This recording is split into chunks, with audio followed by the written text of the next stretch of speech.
मुंशी प्रेमचंद की लिखी उपन्यास गबन भाग 26 से 28। अभी रमा मुंह हाथ धो रहा था कि देवी दीन प्राइमर लेकर आ पहुंचा और बोला, भैया ये तुम्हारी अंग्रेजी बड़ी विकट है। SIR सर होता है तो PIT पिट क्यों हो जाता है? BUT बट है लेकिन PUT पुट क्यों होता है? तुम्हें भी बड़ी कठिन लगती होगी। रमा ने मुस्कुराकर कहा, पहले तो कठिन लगती थी पर अब तो आसान मालूम होती है। देवी दीन, जिस दिन प्राइमर खत्म होगी महावीर जी को 1.25 सेर लड्डू चढ़ाऊंगा। प्राइमर का मतलब है पराई स्त्री मर जाए। मैं कहता हूं हमारी मर, पराई के मरने से हमें क्या सुख? तुम्हारे बाल बच्चे तो हैं ना भैया? रमा ने इस भाव से कहा, मानो हैं पर न होने के बराबर हैं। हाँ हैं तो। कोई चिट्ठी छपाती आई थी? ना, और न तुमने लिखी। अरे 3 महीने से कोई चिट्ठी ही नहीं भेजी। घबराते न होंगे लोग? जब तक यहां कोई ठिकाना न लग जाए क्या पत्र लिखूं? अरे भले आदमी, इतना तो लिख दो कि मैं यहां कुशल से हूं, घर से भाग आए थे। उन लोगों को कितनी चिंता हो रही होगी। मां बाप तो है ना? हाँ हैं तो। देवी दीन ने गिड़गिड़ाकर कहा, तो भैया आज ही चिट्ठी डाल दो, मेरी बात मानो। रमा ने अब तक अपना हाल छिपाया था। उसके मन में कितनी ही बार इच्छा हुई कि देवी दीन से कह दूं, पर बात होठों तक आकर रुक जाती थी। वह देवी दीन के मुंह से आलोचना सुनना चाहता था। वह जानना चाहता था कि यह क्या सलाह देता है। इस समय देवी दीन के सद्भाव ने उसे पराभूत कर दिया। बोला, मैं घर से भाग आया हूं दादा। देवी दीन ने मूंछों में मुस्कुराकर कहा, यह तो मैं जानता हूं। क्या बाप से लड़ाई हो गई? नहीं। मां ने कुछ कहा होगा? यह भी नहीं। तो फिर घरवाली से ठन गई होगी। वह कहती होगी मैं अलग रहूंगी, तुम कहते होगे मैं अपने मां बाप से अलग न रहूंगा। या गहने के लिए जिद करती होगी, नाक में दम कर दिया होगा। क्यों? रमा ने लज्जित होकर कहा, कुछ ऐसी बात थी दादा। वह तो गहनों की बहुत इच्छुक न थी, लेकिन पा जाती थी तो प्रसन्न हो जाती थी, और मैं प्रेम की तरंग में आगा पीछा कुछ न सोचता था। देवी दीन के मुंह से मानो आप ही आप निकल आया, सरकारी रकम तो नहीं उड़ा दी? रमा को रोमांच हो आया, छाती धक से हो गई। वह सरकारी रकम की बात उससे छिपाना चाहता था। देवी दीन के इस प्रश्न ने मानो उस पर छापा मार दिया।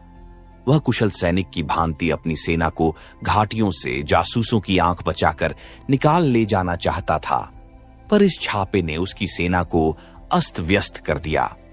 उसके चेहरे का रंग उड़ गया। वह एकाएक कुछ निश्चय न कर सका कि इसका क्या जवाब दूं। देवी दीन ने उसके मन का भाव भांप कर कहा, प्रेम बड़ा बेढब होता है भैया, बड़े बड़े चूक जाते हैं। तुम तो अभी लंके हो, गबन के हजारों मुकदमे हर साल होते हैं। तहकीकात की जाए तो सबका कारण एक ही होगा, गहना। 10-20 वारदात तो मैं आंखों देख चुका हूं।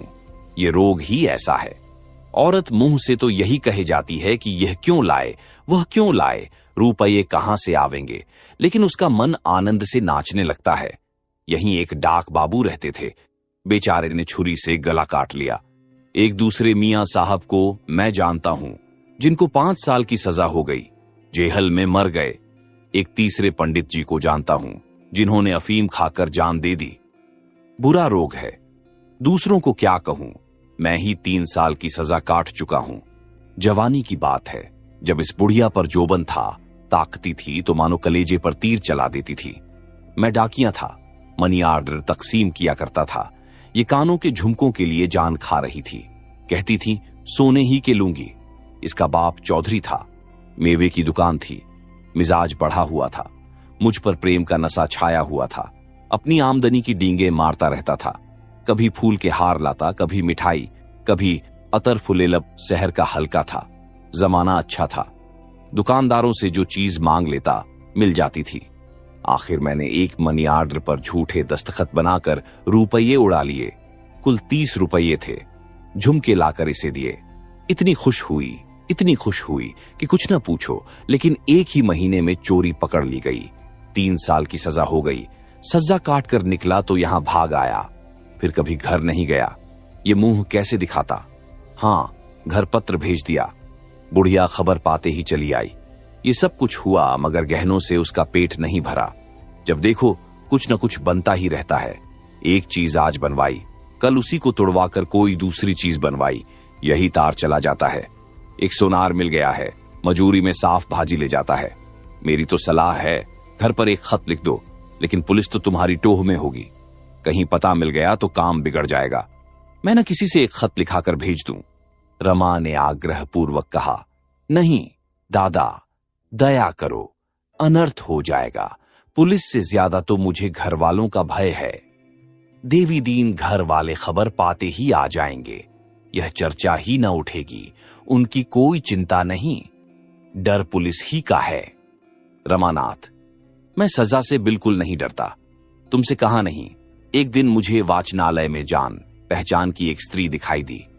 हमारे घर बहुत आती जाती थी। मेरी स्त्री से बड़ी मित्रता थी। एक बड़े वकील की पत्नी है। उसे देखते ही मेरी नानी मर गई।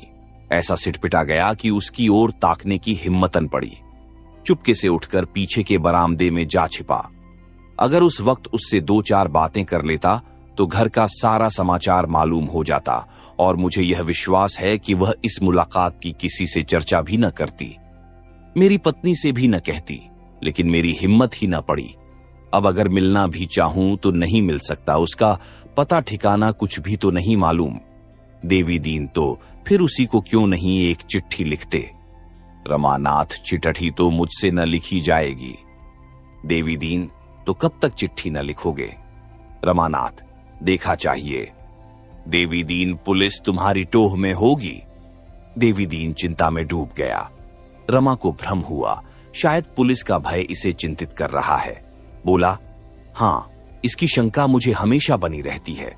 तुम देखते हो, मैं दिन को बहुत कम घर से निकलता हूं, लेकिन मैं तुम्हें अपने साथ नहीं घसीटना चाहता। मैं तो जाऊंगा ही, तुम्हें क्यों उलझन में डालूं? सोचता हूं कहीं और चला जाऊं, किसी ऐसे गांव में जाकर रहूं जहां पुलिस की गंध भी न हो। देवी दीन ने गर्व से सिर उठाकर कहा, मेरे बारे में तुम कुछ चिंता न करो भैया। यहां पुलिस से डरने वाले नहीं हैं। किसी परदेशी को अपने घर ठहराना पाप नहीं है। हमें क्या मालूम किसके पीछे पुलिस है। ये पुलिस का काम है, पुलिस जाने। मैं पुलिस का मुखबिर नहीं, जासूस नहीं, गोइंदा नहीं। तुम अपने को बचाए रहो। देखो भगवान क्या करते हैं। हां, कहीं बुढ़िया से न कह देना, नहीं तो उसके पेट में पानी न पचेगा। दोनों एक क्षण चुपचाप बैठे रहे। दोनों इस प्रसंग को इस समय बंद कर देना चाहते थे। सहसा देवी दीन ने कहा, क्यों भैया, कहो तो मैं तुम्हारे घर चला जाऊं। किसी को कानो कान खबर न होगी। मैं इधर उधर से सारा ब्यौरा पूछ आऊंगा। तुम्हारे पिता से मिलूंगा, तुम्हारी माता को समझाऊंगा, तुम्हारी घरवाली से बातचीत करूंगा। फिर जैसा उचित जान पड़े वैसा करना। रमा ने मन ही मन प्रसन्न होकर कहा, लेकिन कैसे पूछोगे दादा? लोग कहेंगे ना कि तुमसे इन बातों से क्या मतलब। देवी दीन ने ठट्ठा मारकर कहा, भैया, इससे सहज तो कोई काम ही नहीं। एक जनेऊ गले में डाला और ब्राह्मण बन गए।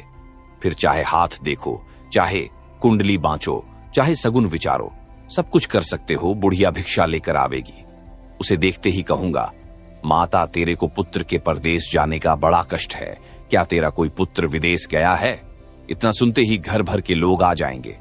वह भी आवेगी, उसका हाथ देखूंगा। इन बातों में मैं पक्का हूं भैया। तुम निश्चिंत रहो, कुछ कमा लाऊंगा। देख लेना, माघ मेला भी होगा, स्नान करता आऊंगा। रमा की आंखें मनोल्लास से चमक उठीं। उसका मन मधुर कल्पनाओं के संसार में जा पहुंचा। जालपा उसी वक्त रतन के पास दौड़ी जाएगी। दोनों भांति भांति के प्रश्न करेंगी। क्यों बाबा, वह कहां गए हैं? अच्छी तरह है ना? कब तक घर आवेंगे? कभी बाल बच्चों की सुधि आती है उनको? वहां किसी कामिनी के माया जाल में तो नहीं फंस गए? दोनों शहर का नाम भी पूछेंगी। कहीं दादा ने सरकारी रुपये चुका दिए हों तो मजा आ जाए। तब एक ही चिंता रहेगी। देवी दीन बोला, तो है न सलाह? रमानाथ, कहां जाएंगे दादा? कष्ट होगा। माघ का स्नान भी तो करूंगा। कष्ट के बिना कहीं पुण्य होता है। मैं तो कहता हूं तुम भी चलो। मैं वहां सब रंग ढंग देख लूंगा। अगर देखना कि मामला टिचन है तो चैन से घर चले जाना। कोई खटका मालूम हो तो मेरे साथ ही लौट आना। रमा ने हंसकर कहा, कहां की बात करते हो दादा, मैं यूं कभी न जाऊंगा। स्टेशन पर उतरते ही कहीं पुलिस का सिपाही पकड़ ले तो बस। देवीदीन ने गंभीर होकर कहा, सिपाही क्या पकड़ लेगा, दिल लगी है। मुझसे कहो, मैं प्रयागराज के थाने में ले जाकर खड़ा कर दूं। अगर कोई तिरछी आंखों से भी देख ले तो मूंछ मुड़ा लूं। ऐसी बात भला, सैकड़ों खूनियों को जानता हूं जो यहां कलकत्ता में रहते हैं। पुलिस के अफसरों के साथ दावतें खाते हैं। पुलिस उन्हें जानती है, फिर भी उनका कुछ नहीं कर सकती। रुपए में बड़ा बल है भैया। रमा ने कुछ जवाब न दिया। उसके सामने यह नया प्रश्न आ खड़ा हुआ। जिन बातों को वह अनुभव न होने के कारण महाकष्ट साकेय समझता था, उन्हें इस बूढ़े ने निर्मूल कर दिया। और बूढ़ा शेखीबाजों में नहीं है, वह मुंह से जो कहता है उसे पूरा कर दिखाने की सामर्थ्य रखता है। उसने सोचा, तो क्या मैं सचमुच देवीदीन के साथ घर चला जाऊं? यहां कुछ रुपए मिल जाते तो नए सूट बनवा लेता, फिर शान से जाता। वह उस अवसर की कल्पना करने लगा जब वह नया सूट पहने हुए घर पहुंचेगा। उसे देखते ही गोपी और विश्वंभर दौड़ेंगे, भैया आए, भैया आए। दादा निकल आएंगे। अम्मा को पहले विश्वास न आएगा, मगर जब दादा जाकर कहेंगे, हां आ तो गए, तब वह रोती हुई द्वार की ओर चलेंगी। उसी वक्त मैं पहुंचकर उनके पैरों पर फिर पड़ूंगा। जालपा वहां न आएगी, वह मान किए बैठी रहेगी। रमा ने मन ही मन वह वाक्य भी सोच लिए जो वह जालपा को मनाने के लिए कहेगा। शायद रुपये की चर्चा ही ना आए। इस विषय पर कुछ कहते हुए सभी को संकोच होगा। अपने प्रियजनों से जब कोई अपराध हो जाता है तो हम उघां कर उसे दुखी नहीं करते। चाहते हैं कि उस बात का उसे ध्यान ही न आए। उसके साथ ऐसा व्यवहार करते हैं कि उसे हमारी ओर से जरा भी भ्रम न हो। वह भूलकर भी यह न समझे कि मेरी अपकीर्ति हो रही है। देवीदीन ने पूछा, क्या सोच रहे हो, चलोगे ना? रमा ने दबी जबान से कहा, तुम्हारी इतनी दया है तो चलूंगा, मगर पहले तुम्हें मेरे घर जाकर पूरा पूरा समाचार लाना पड़ेगा। अगर मेरा मन न भरा तो मैं लौट आऊंगा। देवीदीन ने दृढ़ता से कहा, मंजूर। रमा ने संकोच से आंखें नीची करके कहा, एक बात और है। देवीदीन, क्या बात है, कहो। मुझे कुछ कपड़े बनवाने पड़ेंगे। बन जाएंगे। मैं घर पहुंचकर तुम्हारे रुपये दिला दूंगा और मैं तुम्हारी गुरु दक्षिणा भी वहीं दे दूंगा। गुरु दक्षिणा भी मुझी को देनी पड़ेगी। मैंने तुम्हें 4 हरफ अंग्रेजी पढ़ा दिए। तुम्हारा इससे कोई उपकार न होगा। तुमने मुझे पाठ पढ़ाए हैं, उन्हें मैं उम्र भर नहीं भूल सकता। मुंह पर बड़ाई करना खुशामद है, लेकिन दादा, माता पिता के बाद जितना प्रेम मुझे तुमसे है उतना और किसी से नहीं। तुमने ऐसे गाढ़े समय मेरी बांह पकड़ी जब मैं बीच धार में बहा जा रहा था। ईश्वर ही जाने अब तक मेरी क्या गति हुई होती, किस घाट लगा होता। देवीदीन ने चुहल से कहा, और जो कहीं तुम्हारे दादा ने मुझे घर में न घुसने दिया तो? रमा ने हंसकर कहा, दादा तुम्हें अपना बड़ा भाई समझेंगे, तुम्हारी इतनी खातिर करेंगे कि तुम ऊब जाओगे। जालपा तुम्हारे चरण धो धो पिएगी, तुम्हारी इतनी सेवा करेगी कि जवान हो जाओगे। देवीदीन ने हंसकर कहा, तब तो बुढ़िया डाह के मारे जल मरेगी। मानेगी नहीं, नहीं तो मेरा जी चाहता है कि हम दोनों यहां से अपना डेरा डंडा लेकर चलते और वहीं अपनी सिर की तानते। तुम लोगों के साथ जिंदगी के बाकी दिन आराम से कट जाते, मगर इस चुड़ैल से कलकत्ता न छोड़ा जाएगा। तो बात पक्की हो गई ना? हां, पक्की ही है। दुकान खुले तो चलें, कपड़े लावें आज ही सिलने को दे दें। देवीदीन के चले जाने के बाद रमा बड़ी देर तक आनंद कल्पनाओं में मग्न बैठा रहा। जिन भावनाओं को उसने कभी मन में आश्रय न दिया था, जिनकी गहराई और विस्तार और उद्वेग से वह इतना भयभीत था कि उनमें फिसलकर डूब जाने के भय से चंचल मन को उधर भटकने भी न देता था, उसी अथाह और अछोर कल्पना सागर में वह आज स्वच्छंद रूप से क्रीड़ा करने लगा। उसे अब एक नौका मिल गई थी।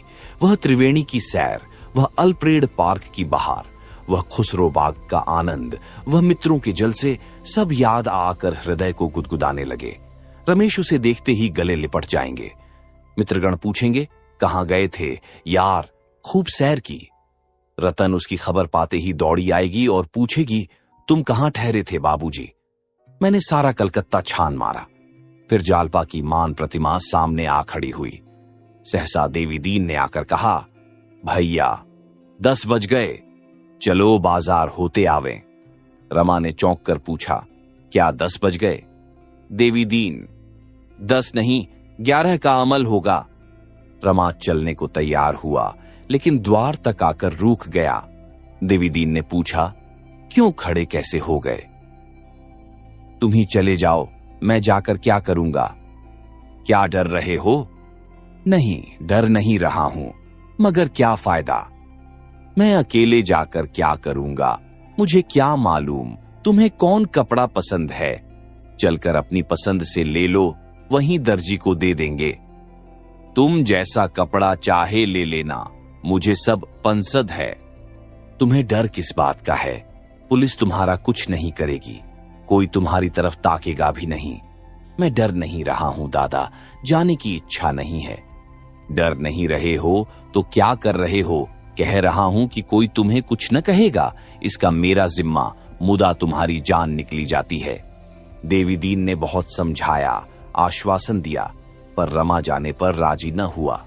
वह डरने से कितना ही इनकार करे, पर उसकी हिम्मत घर से बाहर निकलने की न पड़ती थी। वह सोचता था, अगर किसी सिपाही ने पकड़ लिया तो देवी दीन क्या कर लेगा? माना सिपाही से इसका परिचय भी हो तो यह आवश्यक नहीं कि वह सरकारी मामले में मौई का निर्वाह करे। ये मिकैत खुशामद करके रह जाएगी। मेरे सिर अब कहीं पकड़ा जाऊं तो प्रयाग के बदले जेल जाना पड़े। आखिर देवी दीन लाचार होकर अकेला ही गया। देवी दीन घंटे भर में लौटा तो देखा रमा छत पर टहल रहा है। बोला, कुछ खबर है? कै बज गए? 12 का अमल है, आज रोटी न बनाओगे क्या? घर जाने की खुशी में खाना पीना छोड़ दोगे?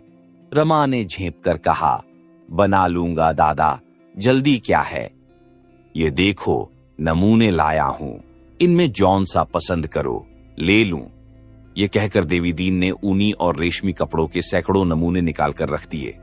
5-6 रुपए गज से कम का कोई कपड़ा न था। रमा ने नमूनों को उलट पलट कर देखा और बोला, इतने महंगे कपड़े क्यों लाए दादा? और सस्ते न थे? सस्ते थे, मुदा विलायती थे। तुम विलायती कपड़े नहीं पहनते? इधर 20 साल से तो नहीं लिए, उधर की बात नहीं कहता, कुछ बेसी दाम लग जाता है, पर रुपया तो देश ही में रह जाता है। रमा ने लजाते हुए कहा, तुम नियम के बड़े पक्के हो दादा। देवी दीन की मुद्रा सहसा तेजवान हो गई। उसकी बुझी हुई आंखें चमक उठीं, देह की नसें तन गई। अकड़ कर बोला, जिस देश में रहते हैं, जिसका अन्न जल खाते हैं, उसके लिए इतना भी न करें तो जीने को धिक्कार है। 2 जवान बेटे इसी सुदेशी की भेंट कर चुका हूं भैया। ऐसे ऐसे पट्टे थे कि तुमसे क्या कहें। दोनों विदेशी कपड़ों की दुकान पर तैनात थे। क्या मजाल थी कोई गाहक दुकान पर आ जाए। हाथ जोड़कर, घिघियाकर, धमकाकर, लजवाकर सबको उधर लेते थे। बजाजे में सियार लौटने लगे। सबों ने जाकर कमिश्नर से फरियाद की। सुनकर आग हो गया। 20 गौजी गोरे भेजे कि अभी जाकर बाजार से पहरे उठा दो। गोरों ने दोनों भाइयों से कहा, यहां से चले जाओ। मुदा वह अपनी जगह से जौ भर न हिले। भीड़ लग गई। गोरे उन पर घोड़े चढ़ा लाते थे, पर दोनों चट्टान की तरह डटे खड़े थे। आखिर जब इस तरह कुछ बस न चला तो सबों ने डंडों से पीटना सुई किया। दोनों वीर डंडे खाते थे, पर जगह से न हिलते थे। जब बड़ा भाई फिर पड़ा तो छोटा उसकी जगह पर आ खड़ा हुआ। अगर दोनों अपने डंडे संभाल लेते तो भैया उन 20 को मार भगाते, लेकिन हाथ उठाना तो बड़ी बात है, सिर तक न उठाया। अंत में छोटा भी वहीं फिर पड़ा। दोनों को लोगों ने उठाकर अस्पताल भेजा। उसी रात को दोनों सिधर गए। तुम्हारे चरण छूकर कहता हूं भैया, उस बखत ऐसा जान पड़ता था कि मेरी छाती गज भर की हो गई है। पांव जमीन पर न पड़ते थे। यही उमंग आती थी कि भगवान ने औरों को पहले न उठा लिया होता तो इस समय उन्हें भी भेज देता। जब अर्थी चली है तो 1 लाख आदमी साथ थे। बेटों को गंगा में सौंपकर मैं सीधे बजाजे पहुंचा और उसी जगह खड़ा हुआ जहां दोनों वीरों की लहास गिरी थी। गाहक के नाम चिड़िए का पूत तक न दिखाई दिया। 8 दिन वहां से हिला तक नहीं। बस भोर के समय आधा घंटे के लिए घर आता था और नहा धोकर कुछ जलपान करके चला जाता था। 9वें दिन दुकानदारों ने कसम खाई कि विलायती कपड़े अब न मंगावेंगे। तब पहरे उठा लिए गए। तब से विदेशी दियासलाई तक घर में नहीं लाया। रमा ने सच्चे दिल से कहा, दादा तुम सच्चे वीर हो। और वे दोनों लड़के भी सच्चे योद्धा थे। तुम्हारे दर्शनों से आंखें पवित्र होती हैं। देवीदीन ने इस भाव से देखा मानो इस बड़ाई को वह बिल्कुल अतिशयोक्ति नहीं समझता। शहीदों की शान से बोला, इन बड़े बड़े आदमियों के किए कुछ न होगा। इन्हें बस रोना आता है। छोकरियों की भांति बिसूरने के सिवा इनसे और कुछ नहीं हो सकता। बड़े बड़े देशभक्तों को बिना बिलायती शराब के चैन नहीं आता। उनके घर में जाकर देखो तो एक भी देसी चीज न मिलेगी। दिखाने को 10-20 कुर्ते गाढ़े के बनवा लिए। घर का और सब सामान बिलायती है। सबके सब भोग बिलास में अंधे हो रहे हैं, छोटे भी और बड़े भी। उस पर दावा यह है कि देश का उद्धार करेंगे। अरे तुम क्या देश का उद्धार करोगे? पहले अपना उद्धार तो कर लो। गरीबों को लूट कर बिलायत का घर भरना तुम्हारा काम है। इसीलिए तुम्हारा इस देश में जन्म हुआ है। हाँ, रोए जाओ, बिलायती शराबें उड़ाओ, बिलायती मोटरें दौड़ाओ, बिलायती मुरब्बे और अचार चखो, बिलायती बर्तनों में खाओ, बिलायती दवाइयां पियो, पर देश के नाम को रोए जाओ। मुदा इस रोने से कुछ न होगा। रोने से मां दूध पिलाती है, शेर अपना शिकार नहीं छोड़ता। रो उसके सामने जिसमें दया और धर्म हो। तुम धमका कर ही क्या कर लोगे? जिस धमकी में कुछ दम नहीं है, उस धमकी की परवाह कौन करता है? एक बार यहां एक बड़ा भारी जलसा हुआ। एक साहब बहादुर खड़े होकर खूब उछले यदे। जब वह नीचे आए तब मैंने उनसे पूछा, साहब सच बताओ, जब तुम स्वराज का नाम लेते हो तो उसका कौन सा रूप तुम्हारी आंखों के सामने आता है? तुम भी बड़ी बड़ी तलब लोगे। तुम भी अंग्रेजों की तरह बंगलों में रहोगे, पहाड़ों की हवा खाओगे, अंग्रेजी ठाठ बनाए घूमोगे। इस सुराज से देश का क्या कल्याण होगा? तुम्हारी और तुम्हारे भाई बंदों की जिंदगी भले आराम और ठाठ से गुजरे, पर देश का तो कोई भला न होगा। बस बगलें झांकने लगे। तुम दिन में 5 बेर खाना चाहते हो, और वह भी बढ़िया माल। गरीब किसान को 1 जून सूखा चबेना भी नहीं मिलता। उसी का रक्त चूस कर तो सरकार तुम्हें हुप्रे देती है। तुम्हारा ध्यान कभी उनकी ओर जाता है? अभी तुम्हारा राज नहीं है, तब तो तुम भोग बिलास पर इतना मरते हो। जब तुम्हारा राज हो जाएगा तब तो तुम गरीबों को पीसकर पी जाओगे। रमा भद्र समाज पर यह आक्षेप न सुन सका। आखिर वह भी तो भद्र समाज का ही एक अंग था। बोला, यह बात तो नहीं है दादा कि पढ़े लिखे लोग किसानों का ध्यान नहीं करते। उनमें से कितने ही खुद किसान थे या हैं। उन्हें अगर विश्वास हो जाए कि हमारे कष्ट उठाने से किसानों का कोई उपकार होगा और जो बचत होगी वह किसानों के लिए खर्च की जाएगी, तो वह खुशी से कम वेतन पर काम करेंगे। लेकिन जब वह देखते हैं कि बचत दूसरे हड़प जाते हैं तो वह सोचते हैं, अगर दूसरों को ही खाना है तो हम क्यों ना खाएं। देवी दीन तो सुराज मिलने पर 10-10, 5-5 हजार के अफसर नहीं रहेंगे। वकीलों की लूट नहीं रहेगी। पुलिस की लूट बंद हो जाएगी। एक क्षण के लिए रमा सिटपिटा गया। इस विषय में उसने खुद कभी विचार न किया था, मगर तुरंत ही उसे जवाब सूझ गया। बोला, दादा तब तो सभी काम बहुमत से होगा। अगर बहुमत कहेगा कि कर्मचारियों के वेतन घटा दिए जाएं, तो घट जाएंगे। देहातों के संगठनों के लिए भी बहुमत जितने रुपये मांगेगा मिल जाएंगे। कुंजी बहुमत के हाथ में रहेगी। और अभी 10-5 बरस चाहे न हो, लेकिन आगे चलकर बहुमत किसानों और मजूरों ही का हो जाएगा। देवी दीन ने मुस्कुराकर कहा, भैया तुम भी इन बातों को समझते हो, यही मैंने भी सोचा था। भगवान करे कुछ दिन और जीऊं। मेरा पहला सवाल यह होगा कि बिलायती चीजों पर दुगुना महसूल लगाया जाए और मोटरों पर चौगुना। अच्छा, अब भोजन बनाओ। सांझ को चलकर कपड़े दर्जी को दे देंगे, मैं भी जब तक खा लूं। शाम को देवी दीन ने आकर कहा, चलो भैया अब तो अंधेरा हो गया। रमा सिर पर हाथ धरे बैठा हुआ था। मुख पर उदासी छाई हुई थी। बोला, दादा मैं घर न जाऊंगा। देवी दीन ने चकित होकर पूछा, क्यों, क्या बात हुई? रमा की आंखें सजल हो गईं। बोला, कौन सा मुंह लेकर जाऊं दादा, मुझे तो डूब मरना चाहिए था। यह कहते कहते वह खुलकर रो पड़ा। वह वेदना जो अब तक मूर्छित पड़ी थी, शीतल जल के यह छींटे पाकर सचेत हो गई और उसके क्रंदन ने रमा के सारे अस्तित्व को जैसे छेद डाला। इसी क्रंदन के भय से वह उसे छेड़ता न था, उसे सचेत करने की चेष्टा न करता था। संयत विस्मृति से उसे अचेत ही रखना चाहता था, मानो कोई दुध्यखिनी माता अपने बालक को इसलिए जगाते, डरती हो कि वह तुरंत खाने को मांगने लगेगा।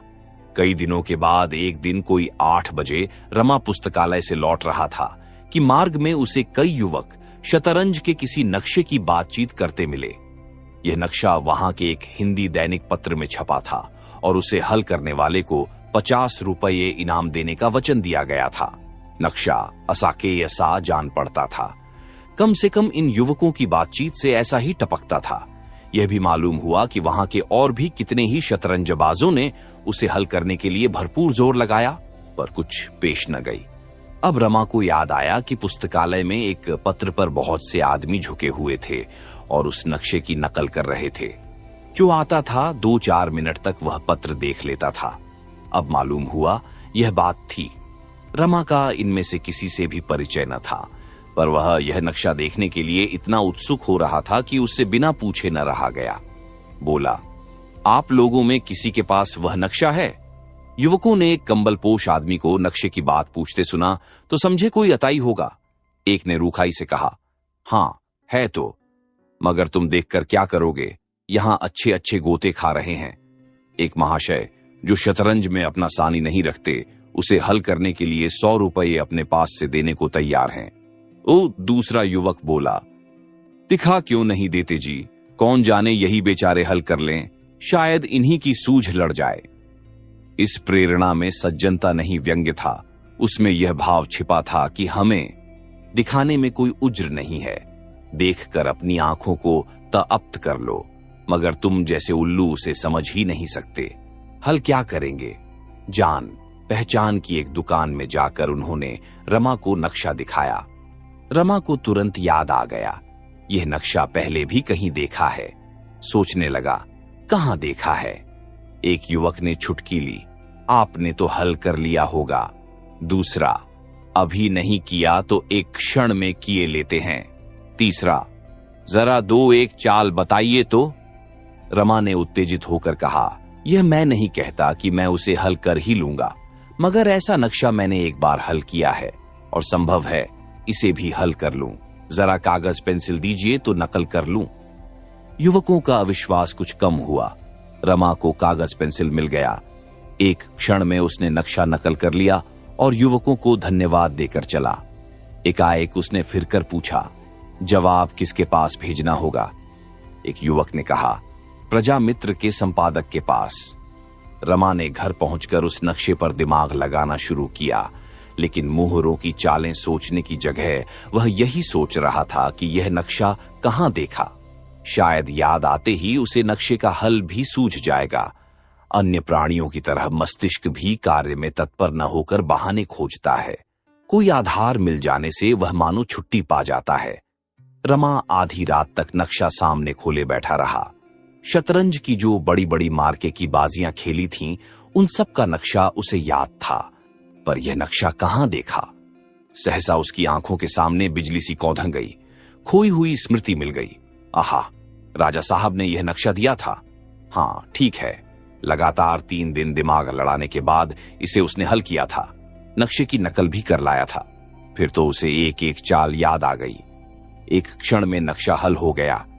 उसने उल्लास के नशे में जमीन पर 2-3 कुलांछें लगाई, मूंछों पर ताव दिया, आईने में मुंह देखा और चारपाई पर लेट गया। इस तरह अगर महीने में एक नक्शा मिलता जाए तो क्या पूछना। देवी दीन अभी आग सुलगा रहा था कि रमा प्रसन्न मुख आकर बोला, दादा जानते हो प्रजामित्र अखबार का दफ्तर कहां है? देवी दीन, जानता क्यों नहीं हूं, यहां कौन अखबार है जिसका पता मुझे न मालूम हो। प्रजामित्र का संपादक एक रंगीला युवक है, जो हरदम मुंह में पान भरे रहता है। मिलने जाओ तो आंखों से बातें करता है, मगर है हिम्मत का धनी, 2 बेर जेहल हो आया है। रमा, आज जरा वहां तक जाओगे? देवी दीन ने कातर भाव से कहा। मुझे भेजकर क्या करोगे? मैं न जा सकूंगा। क्या बहुत दूर है? नहीं, दूर नहीं है। फिर क्या बात है? देवी दीन ने अपराधियों के भाव से कहा। बात कुछ नहीं है, बुढ़िया बिगड़ती है। उसे वचन दे चुका हूं कि सुदेसी विदेशी के झगड़े में न पड़ूंगा, न किसी अखबार के दफ्तर में जाऊंगा। उसका दिया खाता हूं तो उसका हुक्म भी तो बजाना पड़ेगा। रमा ने मुस्कुराकर कहा, दादा, तुम तो दिल लगी करते हो, मेरा एक बड़ा जरूरी काम है। उसने शतरंज का एक नक्शा छापा था जिस पर 50 रुपया इनाम है। मैंने वह नक्शा हल कर दिया है। आज छप जाए तो मुझे यह इनाम मिल जाए। अखबारों के दफ्तर में अक्सर खुगिया पुलिस के आदमी आते जाते रहते हैं। यही भय है। नहीं, मैं खुद चला जाता, लेकिन तुम नहीं जा रहे हो तो लाचार मुझे ही जाना पड़ेगा। बड़ी मेहनत से यह नक्शा हल किया है। सारी रात जागता रहा हूं। देवी दीन ने चिंतित स्वर में कहा, तुम्हारा वहां जाना ठीक नहीं। रमा ने हैरान होकर पूछा, तो फिर क्या डाक से भेज दूं? देवी दीन ने एक क्षण सोचकर कहा, नहीं, डाक से क्या भेजोगे? इधर उधर हो जाए तो तुम्हारी मेहनत अकारठ जाए। रजिस्ट्री कराओ तो कहीं परसों पहुंचेगा। कल इतवार है। किसी और ने जवाब भेज दिया तो इनाम वह मार ले जाएगा। यह भी तो हो सकता है कि अखबार वाले धांधली कर बैठें और तुम्हारा जवाब अपने नाम से छापकर रुपया हजम कर लें। रमा ने दुविधा में पड़कर कहा, मैं ही चला जाऊंगा। तुम्हें मैं न जाने दूंगा। कहीं फंस जाओ तो बस। फंसन्ना तो एक दिन है ही, कब तक छिपा रहूंगा? तुम मरने के पहले ही क्यों रोना पीटना हो? जब फंसोगे तब देखी जाएगी। लाओ मैं चला जाऊं, बुढ़िया से कोई बहाना कर दूंगा। अभी भेंट भी हो जाएगी, दफ्तर ही में रहते भी हैं। फिर घूमने घामने चल देंगे तो 10 बजे से पहले न लौटेंगे। रमा ने डरते डरते कहा, तो 10 बजे बाद जाना, क्या हरज है? देवी दीन ने खड़े होकर कहा, तब तक कोई दूसरा काम आ गया तो आज रह जाएगा। घंटे भर में लौट आता हूं। अभी बुढ़िया देर में आएगी। यह कहते हुए देवी दीन ने अपना काला कंबल ओढ़ा, रमा से लिफाफा लिया और चल दिया। जग्गो साग भाजी और फल लेने मंडी गई हुई थी। आधा घंटे में सिर पर एक टोकरी रखे और एक बड़ा सा टोकरा मजूर के सिर पर रखवाए आई। पसीने से तर थी। आते ही बोली, कहां गए? जरा बोझा तो उतारो, गर्दन टूट गई। रमा ने आगे बढ़कर टोकरी उतरवा ली। इतनी भारी थी कि संभाले न संभलती थी। जग्गो ने पूछा, वह कहां गए हैं? रमा ने बहाना किया, मुझे तो नहीं मालूम, अभी इसी तरफ चले गए हैं। बुढ़िया ने मजूर के सिर का टोकरा उतरवाया और जमीन पर बैठकर एक टूटी सी पंखियां झलती हुई बोली, चरस की चाट लगी होगी और क्या, मैं मरमर कमाऊं और यह बैठे बैठे मौज उड़ाएं और चरस पिए। रमा जानता था देवी दीन चरस पीता है, पर बुढ़िया को शांत करने के लिए बोला, क्या चरस पीते हैं? मैंने तो नहीं देखा। बुढ़िया ने पीठ की साड़ी हटाकर उसे पंखी की डंडी से खुजाते हुए कहा, इनसे कौन नशा छूटा है? चरस ये पिए, गांजा ये पिए, शराब इन्हें चाहिए, भांग इन्हें चाहिए। हाँ, अभी तक अगीम नहीं खाई, या राम जाने खाते हो। मैं कौन हरदम देखती रहती हूं। मैं तो सोचती हूं कौन जाने आगे क्या हो। हाथ में 4 पैसे होंगे तो पराए भी अपने हो जाएंगे। पर इस भले आदमी को रत्ती भर चिंता नहीं सताती। कभी तीरथ है, कभी कुछ। मेरा तो नाक पर उंगली रखकर नाक में दम आ गया। भगवान उठा ले जाते तो यह कुसंग तो छूट जाती। तब याद करेंगे लाला। तब जग्गो कहां मिलेगी जो कमा कमा कर गुलछर्रे उड़ाने को दिया करेगी। तब रक्त के आंसू न रोएं तो कह देना कोई कहता था मजूर से, कै पैसे हुए तेरे? मजूर ने बीड़ी जलाते हुए कहा, बोझा देख लो दाई, गर्दन टूट गई। जग्गो ने निर्दय भाव से कहा, हाँ, गर्दन टूट गई, बड़ी सुकुमार है ना, यह ले, कल फिर चले आना। मजूर ने कहा, यह तो बहुत कम है, मेरा पेट न भरेगा। जग्गो ने 2 पैसे और थोड़े से आलू देकर उसे विदा किया और दुकान सजाने लगी। सहसा उसे हिसाब की याद आ गई। रमा से बोली, भैया जरा आज का खर्चा तो टांग दो, बाजार में जैसे आग लग गई है। बुढ़िया छबड़ियों में चीजें लगा लगा कर रखती जाती थी और हिसाब भी लिखाती जाती थी। आलू, टमाटर, कद्दू, केले, पालक, सेम, संतरे, गोभी, सब चीजों का तौल और दर उसे याद था। रमा से दोबारा पढ़वाकर उसने सुना, तब उसे संतोष हुआ। इन सब कामों से छुट्टी पाकर उसने अपनी चिलम भरी और मोढ़े पर बैठकर पीने लगी। लेकिन उसके अंदाज से मालूम होता था कि वह तंबाकू का रस लेने के लिए नहीं, दिल को जलाने के लिए पी रही है। एक क्षण के बाद बोली, दूसरी औरत होती तो घड़ी भर इसके साथ निबाह न होता। घड़ी भर पहर रात से चक्की में जुट जाती हूं और 10 बजे रात तक दुकान पर बैठी सती होती रहती हूं। खाते पीते 12 बजते हैं, तब जाकर 4 पैसे दिखाई देते हैं और जो कुछ कमाती हूं यह नशे में बर्बाद कर देता है।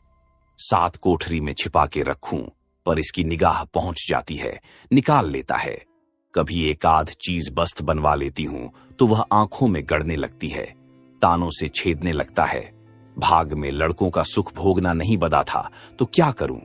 छाती फाड़ के मर जाऊं? मांगे से मौत भी तो नहीं मिलती। सुख भोगना लिखा होता तो जवान बेटे चल देते और इस पियक्कड़ के हाथों मेरी यह सांसत होती।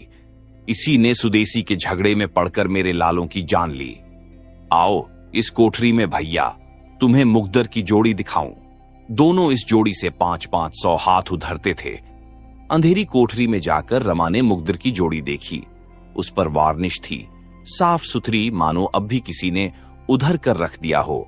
बुढ़िया ने सगर्व नजरों से देखकर कहा, लोग कहते थे कि यह जोड़ी महाब्राह्मण को दे दे, तुझे देख देख कलक होगा। मैंने कहा, यह जोड़ी मेरे लालों की झुबल जोड़ी है, यही मेरे दोनों लाल हैं। बुढ़िया के प्रति आज रमा के हृदय में असीम श्रद्धा जागृत हुई। कितना पावन धैर्य है, कितनी विशाल वत्सलता, जिसने लकड़ी के इन 2 टुकड़ों को जीवन प्रदान कर दिया है। रमा ने जग्गू को माया और लोभ में डूबी हुई, पैसे पर जान देने वाली, कोमल भावों से सर्वथा विहीन समझ रखा था। आज उसे विदित हुआ कि उसका हृदय कितना स्नेहमय, कितना कोमल, कितना मनस्वी है। बुढ़िया ने उसके मुंह की ओर देखा तो न जाने क्यों उसका मात हृदय उसे गले लगाने के लिए अधीर हो उठा। दोनों के हृदय प्रेम के सूत्र में बंध गए। एक ओर पुत्र स्नेह था, दूसरी ओर मातृभक्ति। वह मालिन्य जो अब तक गुप्त भाव से दोनों को पृथक किए हुए था, आज एकाएक दूर हो गया। बुढ़िया ने कहा, मुंह हाथ धो लिया है ना बेटा? बड़े मीठे संतरे लाई हूं, एक लेकर चखो तो। रमा ने संतरा खाते हुए कहा, आज से मैं तुम्हें अम्मा कहां करूंगा। बुढ़िया के शुष्क, ज्योतिहीन, ठंडे, कृपण नजरों से मोती के से 2 बिंदु निकल पड़े। इतने में देवी दीन दबे पांव आकर खड़ा हो गया। बुढ़िया ने तड़प कर पूछा, यह इतने सवेरे किधर सवारी गई थी सरकार की? देवी ने सरलता से मुस्कुराकर कहा, कहीं नहीं, जरा एक काम से चला गया था। क्या काम था? जरा मैं भी तो सुनूं, या मेरे सुनने लायक नहीं है? पेट में दर्द था, जरा वैद्य जी के पास चूरन लेने गया था। झूठे हो तुम, उड़ो उससे, जो तुम्हें जानता न हो। चरस की टोह में गए थे तुम। नहीं, तेरे चरण छूकर कहता हूं, तू झूठ मूठ मुझे बदनाम करती है। तो फिर कहां गए थे तुम? बता तो दिया। रात खाना दो, कौर ज्यादा खा गया था, सो पेट फूल गया, और मीठा मीठा। झूठ है, बिल्कुल झूठ। तुम चाहे झूठ बोलो, तुम्हारा मुंह साफ कहे देता है, यह बहाना है। चरस, गांजा, इसी टोह में गए थे तुम। मैं एक न मानूंगी। तुम्हें इस बुढ़ापे में नशे की सूझती है। यहां मेरी मरण हुई जाती है। सवेरे के गए गए 9 बजे लौटे हैं। जानो यहां कोई इनकी लौंडी है। देवी दीन ने एक झाड़ू लेकर दुकान में झाड़ू लगाना शुरू किया, पर बुढ़िया ने उसके हाथ से झाड़ू छीन लिया और पूछा, तुम अब तक थे कहां? जब तक यह न बताओगे भीतर घुसने न दूंगी। देवी दीन ने सिटपिटाकर कहा, क्या करोगी पूछकर? एक अखबार के दफ्तर में तो गया था, जो चाहे कर ले। बुढ़िया ने माथा ठोंक कर कहा, तुमने फिर वही लत पकड़ी? तुमने कान न पकड़ा था कि अब कभी अखबारों के नगीच न जाऊंगा? बोलो, यही मुंह था कि कोई और? तू बात तो समझती नहीं, बस बिगड़ने लगती है। खूब समझती हूं। अखबार वाले दंगा मचाते हैं और गरीबों को जेहल ले जाते हैं। आज 20 साल से देख रही हूं। वहां जो आता जाता है पकड़ लिया जाता है। तलाशी तो आए दिन हुआ करती है। क्या बुढ़ापे में जेहल की रोटियां तोड़ोगे? देवी दीन ने एक लिफाफा रमानाथ को देकर कहा, यह रुपये हैं भैया, गिन लो। देख, यह रुपये वसूल करने गया था। जी न मानता हो तो आधे ले ले। बुढ़िया ने आंखें गाड़ कर कहा, अच्छा, तो तुम अपने साथ इस बेचारे को भी डुबाना चाहते हो? तुम्हारे रुपये में आग लगा दूंगी। तुम रुपये मत लेना भैया, जान से हाथ धोओगे। अब सेंत में तो आदमी नहीं मिलते तो सब लालच दिखाकर लोगों को फंसाते हैं। बाजार में पहरा दिलावेंगे, अदालत में गवाही करावेंगे। फेंक दो उसके रुपये, जितने रुपये चाहो मुझसे ले जाओ। जब रमानाथ ने सारा वृत्तांत कहा तो बुढ़िया का चित्त शांत हुआ। तनी हुई भवें डीली पड़ गई, कठोर मुद्रा नर्म हो गई। मेघपट को हटाकर नीला आकाश हंस पड़ा। विनोद करके बोली, इसमें से मेरे लिए क्या लाओगे बेटा? रमा ने लिफाफा उसके सामने रखकर कहा, तुम्हारे तो सभी हैं अम्मा, मैं रुपये लेकर क्या करूंगा? घर क्यों नहीं भेज देते? इतने दिन आए हो गए, कुछ भेजा नहीं। मेरा घर यही है अम्मा, कोई दूसरा घर नहीं है। बुढ़िया का मातृत्व वंचित हृदय गदगद हो उठा। इस मात भक्ति के लिए कितने दिनों से उसकी आत्मा तड़प रही थी। इस कृपण हृदय में जितना प्रेम संचित हो रहा था, वह सब माता के स्तन में एकत्र होने वाले दूध की भांति बाहर निकलने के लिए आतुर हो गया। उसने नोटों को गिनकर कहा, 50 हैं बेटा, 50 मुझसे और ले लो। चाय का पतीला रखा हुआ है, चाय की दुकान खोल दो। यहीं एक तरफ 4-5 मोढ़े और मेज रख लेना। 2-2 घंटे सांझ सवेरे बैठ जाओगे तो गुजर भर को मिल जाएगा। हमारे जितने गाहक आवेंगे उनमें से कितने ही चाय भी पी लेंगे। देवी दीन बोला, तब चरस के पैसे मैं इस दुकान से लिया करूंगा। बुढ़िया ने विहंसित और पुलकित नजरों से देखकर कहा, कौड़ी कौड़ी का हिसाब लूंगी, इस उधर में न रहना। रमा अपने कमरे में गया तो उसका मन बहुत प्रसन्न था। आज उसे कुछ वही आनंद मिल रहा था जो अपने घर भी कभी न मिला था। घर पर जो स्नेह मिलता था वह उसे मिलना ही चाहिए था। यहां जो स्नेह मिला वह मानो आकाश से टपका था। उसने स्नान किया, माथे पर तिलक लगाया और पूजा का स्वांग भरने बैठा कि बुढ़िया आकर बोली, बेटा, तुम्हें रसोई बनाने में बड़ी तकलीफ होती है। मैंने एक ब्राह्मणी ठीक कर दी है, बेचारी बड़ी गरीब है, तुम्हारा भोजन बना दिया करेगी। उसके हाथ का तो तुम खा लोगे, नेम करम से रहती है बेटा, ऐसी बात नहीं है। मुझसे रुपये पैसे उधार ले जाती है, इसी से राजी हो गई है। उन वृद्ध आंखों से प्रगाढ़ अखंड मातृत्व झलक रहा था। कितना विशुद्ध पवित्र। ऊंच नीच और जाति मर्यादा का विचार आप ही आप मिट गया। बोला, जब तुम मेरी माता हो गई तो फिर काहे का छूत विचार, मैं तुम्हारे ही हाथ का खाऊंगा। बुढ़िया ने जीभ दांतों से दबाकर कहा, अरे नहीं बेटा, मैं तुम्हारा धर्म न लूंगी। कहां तुम ब्राह्मण और कहां हम खटिक, ऐसा कहीं हुआ है। मैं तो तुम्हारी रसोई में खाऊंगा। जब मां बाप खटिक हैं तो बेटा भी खटिक है। जिसकी आत्मा बड़ी हो वही ब्राह्मण है। और जो तुम्हारे घर वाले सुने तो क्या कहें? मुझे किसी के कहने सुनने की चिंता नहीं है अम्मा। आदमी पाप से नीच होता है, खाने पीने से नीच नहीं होता। प्रेम से जो भोजन मिलता है वह पवित्र होता है, उसे तो देवता भी खाते हैं। बुढ़िया के हृदय में भी जाति गौरव का भाव उदय हुआ। बोली, बेटा, खटिक कोई नीच जात नहीं है। हम लोग ब्राह्मण के हाथ का भी नहीं खाते, कहार का पानी तक नहीं पीते, मांस मछली हाथ से नहीं छूते, कोई कोई शराब पीते हैं मुदा लुक छिपकर।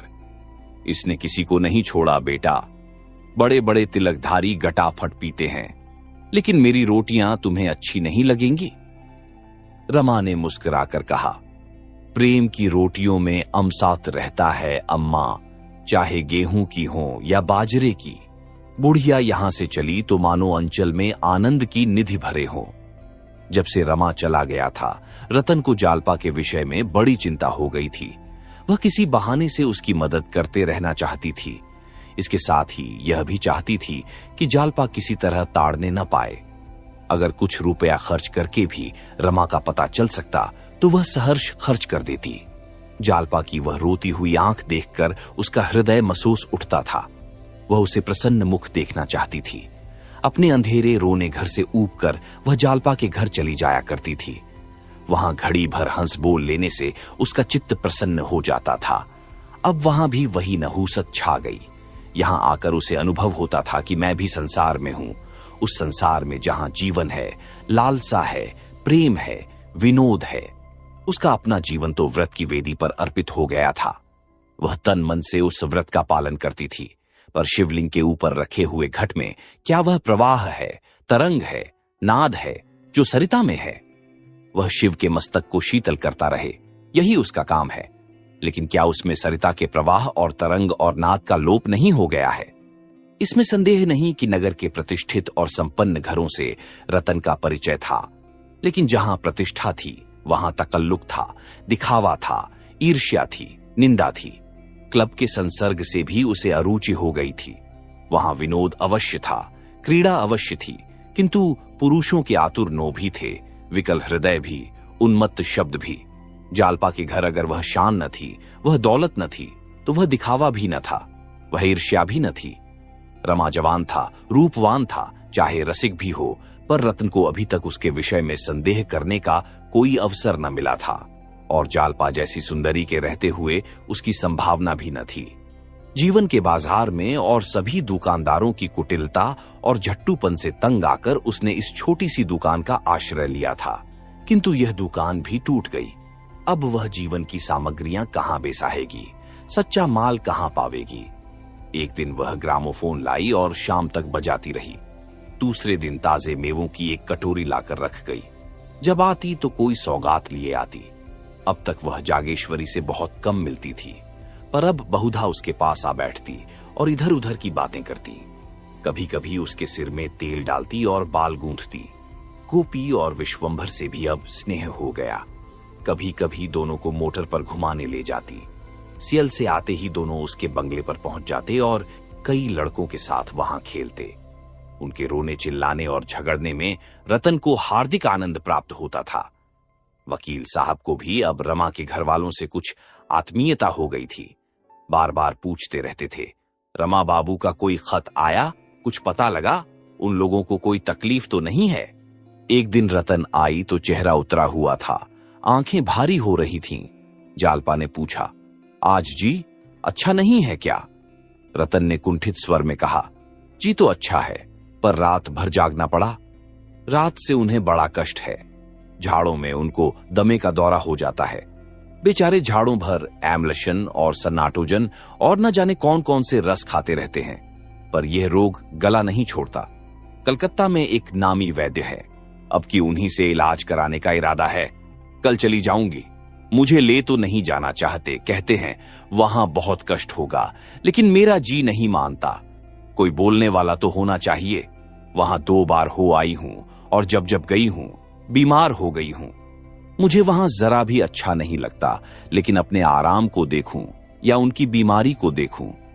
बहन, कभी कभी ऐसा जी ऊब जाता है कि थोड़ी सी संख्या खाकर सो रहूं। विधाता से इतना भी नहीं देखा जाता। अगर कोई मेरा सर्वस्व लेकर भी इन्हें अच्छा कर दे कि इस बीमारी की जड़ टूट जावे, तो मैं खुशी से दे दूंगी। जालपा ने सशंक होकर कहा, यहां किसी वैद्य को नहीं बुलाया? यहां के वैद्यों को देख चुकी हूं बहन। वैद्य, डॉक्टर सबको देख चुकी। तो कब तक आओगी? कुछ ठीक नहीं, उनकी बीमारी पर है। 1 सप्ताह में आ जाऊं, महीने 2 महीने लग जाएं, क्या ठीक है? मगर जब तक बीमारी की जड़ न टूट जाएगी न आऊंगी। विधि अंतरिक्ष में बैठी हंस रही थी। जालपा मन में मुस्कुराई। जिस बीमारी की जड़ जवानी में न टूटी, बुढ़ापे में क्या टूटेगी? लेकिन इस सदिच्छा से सहानुभूति न रखना असंभव था। बोली, ईश्वर चाहेंगे तो वह वहां से जल्द अच्छे होकर लौटेंगे बहन। तुम भी चलती तो बड़ा आनंद आता। जालपा ने करुण भाव से कहा, क्या चलूं बहन, जाने भी पाऊं। यहां दिन भर यह आशा लगी रहती है कि कोई खबर मिलेगी। वहां मेरा जी और घबराया करेगा। मेरा दिल तो कहता है कि बाबूजी कलकत्ता में हैं, तो जरा इधर उधर खोजना, अगर कहीं पता मिले तो मुझे तुरंत खबर देना। यह तुम्हारे कहने की बात नहीं है जालपा, यह मुझे मालूम है। खत तो बराबर भेजती रहोगी? हाँ अवश्य, रोज नहीं तो अंतरे दिन जरूर लिखा करूंगी, मगर तुम भी जवाब देना। जालपा पान बनाने लगी। रतन उसके मुंह की ओर अपेक्षा के भाव से ताकती रही, मानो कुछ कहना चाहती है और संकोचवश नहीं कह सकती। जालपा ने पान देते समय उसके मन का भाव ताड़कर कहा, क्या है हन, क्या कह रही हो? रतन, कुछ नहीं, मेरे पास कुछ रुपए हैं, तुम रख लो। मेरे पास रहेंगे तो खर्च हो जाएंगे। जालपा ने मुस्कुराकर आपत्ति की, और जो मुझसे खर्च हो जाएं। रतन ने प्रफुल्ल मन से कहा, तो तुम्हारे ही तो हैं बहन, किसी गैर के तो नहीं हैं।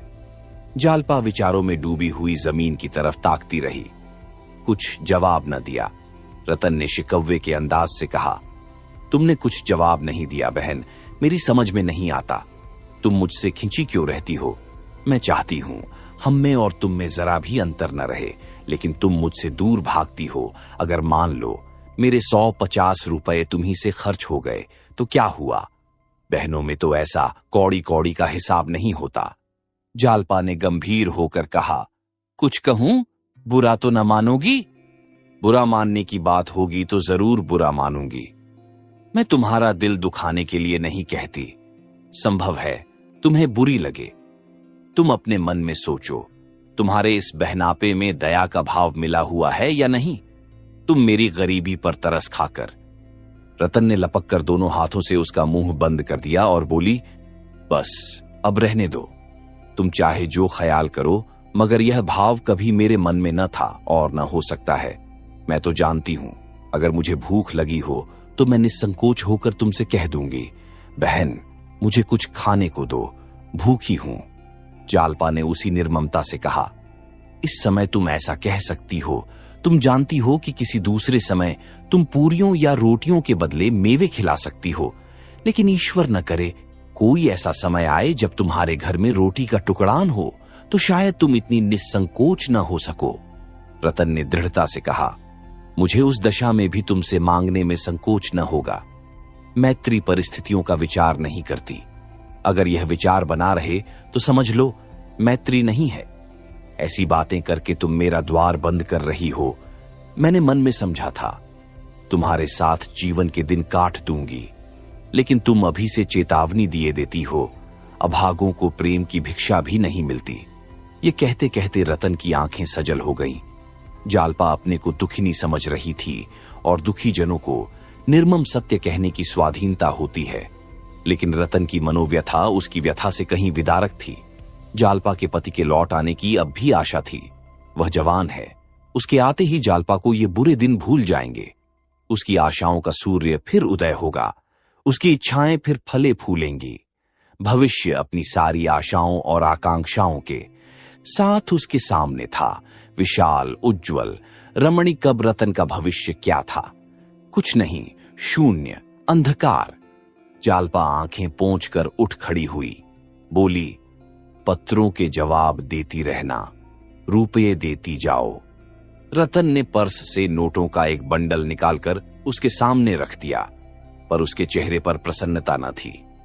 जालपा ने सरल भाव से कहा, क्या बुरा मान गई? रतन ने रूठे हुए शब्दों में कहा, बुरा मानकर तुम्हारा क्या कर लूंगी। जालपा ने उसके गले में बाहें डाल दी। अनुराग से उसका हृदय गदगद हो गया। रतन से उसे इतना प्रेम कभी न हुआ था। वह उससे अब तक खींचती थी, ईर्ष्या करती थी। आज उसे रत्न का असली रूप दिखाई दिया।